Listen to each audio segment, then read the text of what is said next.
True, very true. आपने Jain, Marwari, Sindhis का topic निकाला था, राइट?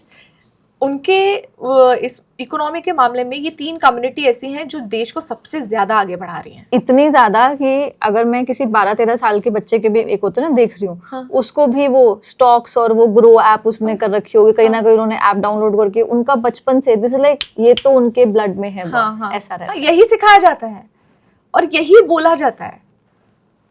सो उसका वास्तु से क्या कनेक्शन है? सी अब majority of them where are they, जो उनकी उपज है कहाँ है, वेस्टर्न साइड से है, तो शुरू से है ही वो। जैसे आपका एनवायरनमेंट होगा वैसे ही तो आप होगे।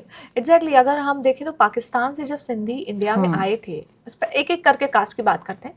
मोस्ट ऑफ आए थे मुंबई, उल्लासनगर, ठीक है, अजमेर, राजस्थान, हाँ, उसके बाद गुजरात में आए थे। आज भी आप देख लें, मुंबई, सॉरी, अहमदाबाद, सूरत, बहुत ज्यादा सिंधी कम्युनिटी रहती है। जैन कम्युनिटी हम देख लें, महाराष्ट्र में सबसे ज्यादा है, सबसे ज्यादा है मुंबई में, ठीक है। उसके बाद सेकंड नंबर पे आता है Gujarat, correct. Even Marwari community हम देखें, राजस्थान एंड महाराष्ट्र, ये इसी लोकेशन में लोकेटेड है। एग्जैक्टली। और आप ग्रोथ देख लो, जो वहां से हट करके कहीं और पे गए, लेट्स से जो आपकी जनरेशनली कहीं और पर आ गए, दिल्ली आ गए, कहीं पर भी आ गए, XYZ, तो उनकी ग्रोथ में, उनकी सोच में, क्योंकि वेस्ट जो है आपको देता है दूर तक दिखाएगा, और ग्रोथ वाला जो होता है ना कि ये मेरे लिए सही है, ये मेरे लिए गलत है। मोदी जी भी तो वहीं से आ रहे हैं। मोदी जी भी तो वहीं से हैं फिर क्योंकि दिमाग देता है, उनका बिजनेस माइंडसेट होता है, उनका मुनाफा, जो मुनाफा वर्ड होता है ना, उनके दिमाग में वही घूमता है। स्केलेबिलिटी, कैसे मैं बढ़ा सकता हूँ बिजनेस को, एक्सपैंड कैसे कर सकता हूँ, जनरेशनल वेल्थ कैसे निकाल सकता हूँ,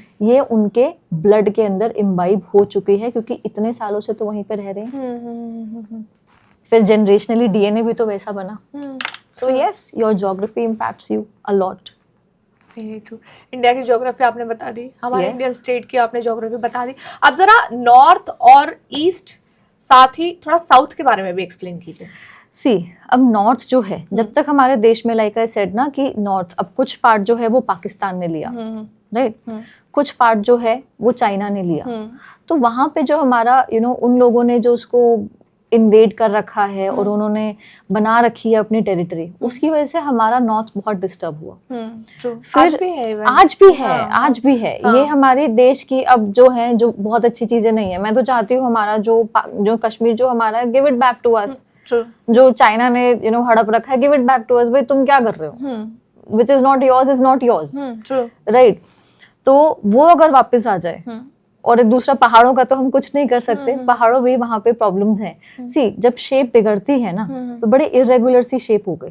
क्या हमारे देश का जो शेप बिगड़ा है ना, कश्मीर हमारे हाथ से गया, अक्सई चीन हमारे हाथ से गया, आज भी कई बारी पाकिस्तान हमले करता रहता है, उसका इम्पैक्ट हुआ हमारे देश के ऊपर? बिल्कुल हुआ ना। अब जैसे शेप हमारा बिगड़ा, उसकी वजह से क्या हुआ, हम बहुत वहां से ना कमजोर पड़ गए भावना।